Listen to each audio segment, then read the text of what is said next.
പിന്നെന്താ ഉണ്ടാക്കാലോ. ആ അപ്പോൾ ഇവള് പറയുന്നതായിട്ട് ഞാൻ എൻ്റെ ഫ്രിഡ്ജ് തുറന്ന് നോക്കിയപ്പോൾ ഫ്രിഡ്ജിനകത്ത് ഒരു മാങ്ങയില്ല. ആകുള്ളത് കുറച്ച് സോയാബീനും പിന്നെ രാവിലെ വെച്ച് കുറച്ച് ചോറും. അപ്പോൾ ഞാൻ വിചാരിച്ച് എന്തെങ്കിലും ഒന്ന് ഉണ്ടാക്കാം.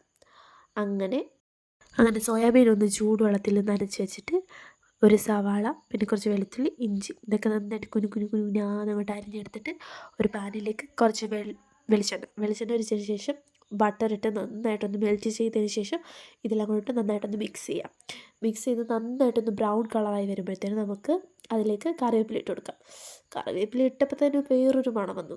അത് കഴിഞ്ഞിട്ട് നമുക്ക് മസാല ഇട്ട് കൊടുക്കാം. മസാല എന്ന് പറഞ്ഞു കഴിഞ്ഞാൽ മുളക് പൊടി, മല്ലിപ്പൊടി, കുരുമുളക്, പിന്നെ ഗരം മസാല, വേണമെങ്കിൽ കുറച്ച് ചിക്കൻ മസാല. എനിക്ക് പിന്നെ ചിക്കൻ മസാലയിൽ പണ്ടേ ഒരു താല്പര്യമുള്ളതുകൊണ്ട് ഞാൻ എല്ലാത്തിലും അത് ചേർക്കും. പിന്നെ ഒരു മുട്ട, പിന്നെ നമ്മുടെ കുതിർത്ത് വെച്ചിരിക്കുന്നത് സോയാബീൻ ഇട്ടിട്ട് നന്നായിട്ട് മിക്സ് ചെയ്തിട്ട് ഒന്ന് അടച്ച് വെച്ചിട്ട് കുറച്ച് വെള്ളം കൂടി ഒഴിച്ച് 2 മിനിറ്റ് വേവിക്കാം. അതിന് ശേഷം നമുക്ക് നമ്മുടെ ചോറിട്ട് കൊടുക്കാം. ചോറിട്ടിട്ട് നന്നായിട്ടൊന്ന് മിക്സ് ചെയ്തതിന് ശേഷം മാറ്റി വെക്കാം. മാറ്റിയെടുത്തപ്പോൾ ഇതാണ് സാധനം. സൂപ്പർ.